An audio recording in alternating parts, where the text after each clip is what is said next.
ॐ तव कथामृतं तप्तजीवनं कविभिरीडितं कल्मषापहं श्रवणमङ्गलं শ্রীমদাততম ভুবি গৃণন্তি এ ভুরিদায়নাহ।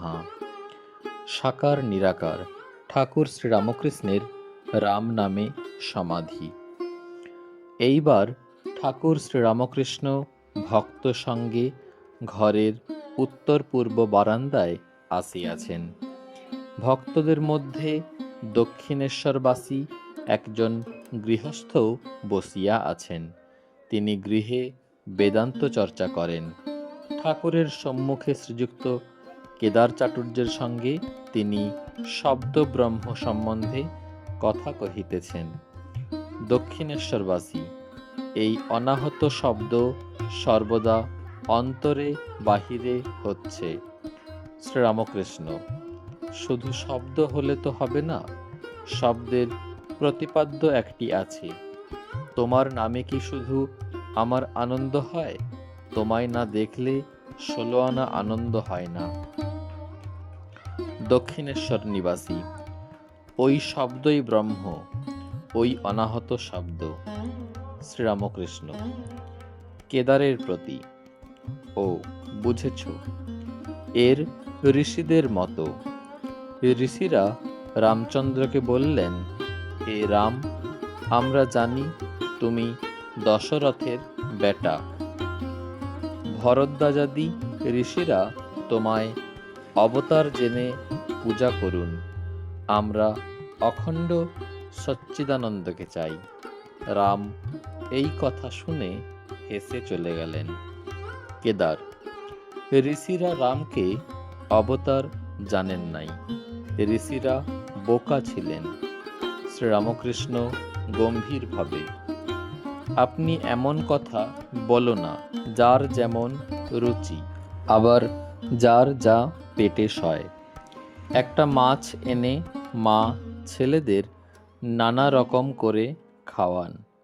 কারুকে পোলাও করে দেন, কিন্তু সকলের পেটে পোলাও সয় না, তাই তাদের মাছের ঝোল করে দেন, যার যা পেটে সয়। আবার কেউ মাছ ভাজা, মাছের অম্বল ভালোবাসে। সকলের হাস্য, যার যেমন রুচি। ঋষিরা জ্ঞানী ছিলেন, তাই তারা অখণ্ড সচ্চিদানন্দকেই চাইতেন। আবার ভক্তেরা অবতারকে চান, ভক্তি আস্বাদন করবার জন্য। তাকে দর্শন করলে মনের অন্ধকার দূরে যায়। পুরাণে আছে, রামচন্দ্র যখন সভাতে এলেন, তখন সভায় শত সূর্য যেন উদয় হল, তবে সভাসদ লোকেরা পুড়ে গেল না কেন? তার উত্তর, তার জ্যোতি জড়জ্যোতি নয়, সভাস্থ সকলের হৃৎপন্ন প্রস্ফুটিত হল। সূর্য উঠলে পদ্ম প্রস্ফুটিত হয়। ঠাকুর শ্রীরামকৃষ্ণ দাঁড়াইয়া ভক্তদের কাছে এই কথা বলিতেছেন। বলিতে বলিতেই একেবারে বাহ্য রাজ্য ছাড়িয়া মন অন্তর্মুখ হইল, হৃৎপদ্ম প্রস্ফুটিত হইল। এই কথাটি উচ্চারণ করিতে না করিতে ঠাকুর একেবারে সমাধিস্থ। ঠাকুর সমাধি মন্দিরে। ভগবান দর্শন করিয়া শ্রীরামকৃষ্ণের হৃৎপদ্ম কি প্রস্ফুটিত হইল? সেই একভাবে দণ্ডায়মান, কিন্তু বাহ্যশূন্য, চিত্রার্পিতের ন্যায় শ্রীমুখ উজ্জ্বল ও সহাস্য। ভক্তেরা কেহ দাঁড়াইয়া, কেহ বসিয়া অবাক এক দৃষ্টে এই অদ্ভুত প্রেম রাজ্যের ছবি, এই অদৃষ্ট পূর্ব সমাধি চিত্র সন্দর্শন করিতেছেন। অনেকক্ষণ পরে সমাধি ভঙ্গ হইল। ঠাকুর দীর্ঘ নিঃশ্বাস ফেলিয়া রাম এই নাম বারবার উচ্চারণ করিতেছেন। নামের বর্ণে বর্ণে যেন অমৃত ঝরিতেছে। ঠাকুর উপবিষ্ট হইলেন। ভক্তেরা চতুর্দিকে বসিয়া এক দৃষ্টে দেখিতেছেন শ্রীরামকৃষ্ণ ভক্তদিগের প্রতি। অবতার যখন আসে সাধারণ লোকে জানতে পারে না, গোপনে আসে। 2-4 জন অন্তরঙ্গ ভক্ত জানতে পারে।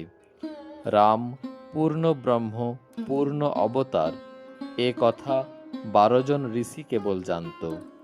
অন্যান্য ঋষিরা বলেছিল, হে রাম, আমরা তোমাকে দশরথের বেটা বলে জানি। অখণ্ড সচ্চিদানন্দকে কি সকলে ধরতে পারে? কিন্তু নিত্যে উঠে যে বিলাসের জন্য লীলায় থাকে, তারই পাকা ভক্তি।